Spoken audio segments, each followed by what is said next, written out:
ایک سفر میں حضور علیہ الصلوۃ والسلام اور اصحاب گامزن تھے کہ راستے میں قیام کیا تو ایک قبیلے کی صلح کروانے کے لیے حضور علیہ السلام تشریف لے گئے. وہاں کچھ تاخیر ہو گئی تو صحابہ نے حضرت ابوبکر صدیق کو کہا کہ حضور رک گئے ہیں تو نماز کا وقت جا رہا ہے، آپ نماز پڑھا دیجئے. تو حضرت ابوبکر صدیق رضی اللہ تعالیٰ عنہ مصلی پہ کھڑے ہو گئے. اب نماز شروع ہوگی، ادھر سے حضور بھی فارغ ہو گئے تو آقا کریم تشریف لائے. تو آقا کریم علیہ السلام جو ہی تشریف لائے تو صحابہ کی صفیں بندی ہوئی تھی. حضور کو دیکھا، انہوں نے راستہ چھوڑ دیا. پیچھے سے لے کر کے مصلی تک صحابہ نے حالت نماز کے اندر حضور کے لیے راہ کشادہ کر دی.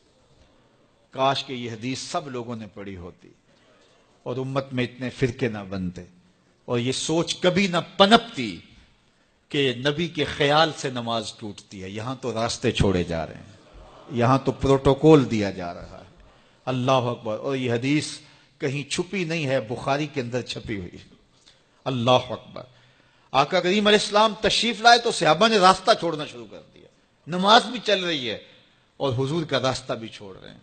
بالکل حضرت ابوبکر صدیق کے پیچھے آ کے حضور کھڑے ہو گئے. ابو بکر لا یلتفت یمینا ولا یسارا، جب آپ نماز پڑھتے تھے تو نہ دائیں دیکھتے نہ بائیں دیکھتے، پوری توجہ انہماک ہوتا. وہ اپنی کیفیات کے جہان میں ڈوبے تھے اور حضور آ کے پیچھے کھڑے ہو گئے. صحابہ نے اپنے ہاتھوں کی پشت پہ ہاتھ مارنے شروع کر دیے. مکعن و تس دیا قرآن نے. تالی لگانا، سیٹی مارنا یہ شیطانی اعمال ہیں، لیکن ہاتھ کی پشت پہ ہاتھ مار کے متنبع کرنا یہ مختلف مواقع کے اوپر یہ جائز ہے. تو اب جب حضور آ کے پیچھے کھڑے ہو گئے اور صحابہ سمجھے کہ حضرت ابوبکر صدیق ایک استغراق کے عالم میں ہیں، ایک کیفیت کے جہاں میں ڈوبے ہیں، تو انہوں نے اپنے ہاتھوں کی پشتوں پہ ہاتھ مارنے شروع کر دیے. تو حضرت صدیق اکبر سمجھ گئے کوئی غیر معمولی واقعہ ہو گیا. دیکھا پیچھے حضور کھڑے تھے. اللہ اکبر. تو حضرت صدیق اکبر مصلی سے سرک کے پیچھے آنے لگے تو آقا کریم نے اشارہ کیا رکو، نماز پڑھاؤ. سیدنا صدیق اکبر اس کے باوجود پیچھے آ گئے. کبھی ہوتا ہے حکم اور کبھی ادب آگے ہوتا ہے. اللہ اکبر. حضرت سیدنا علی المرتضیٰ رضی اللہ تعالی عنہ کو کہا نا حضور نے صلح حدیبیہ کے موقع پہ، صلح نامہ لکھوایا جا چکا تو لکھا یہ محمد رسول اللہ اور قریش کی جانب سے ہے. تو عروہ نے کہا اگر محمد رسول اللہ مان لیں ہم تو پھر لڑائی کس چیز کی ہے؟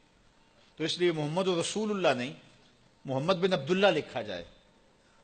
تو وہ اس بات پہ بضد ہو گئے اور اگر ایسا نہیں ہوتا تو معاہدہ ٹوٹ رہا تھا.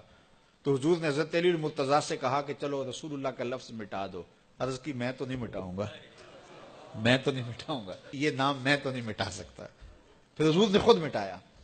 اب یہاں حضور نے کہا ابو بکر رکو، لیکن حضرت ابو بکر نہیں رکے، پیچھے آ گئے. اور پھر حضور خیر مصلی پہ گئے، نماز ہوئی، سلام پھرا. تو حضرت ابو بکر صدیق رضی اللہ تعالیٰ عنہ کو حضور نے کہا ابو بکر جب میں نے کہا تھا تم رکے رہو تو تم کیوں پیچھے آئے؟ تو سنو حضرت ابو بکر نے کیا جواب دیا رضی اللہ تعالیٰ عنہ. کروڑوں سلام، لاکھوں عقیدتوں اور نیاز مندیوں کے خراج ان کی چوکھٹ پہ. عرض کرنے لگے ما کان لابن ابی قحافہ ان یؤم رسول اللہ صلی اللہ علیہ وسلم.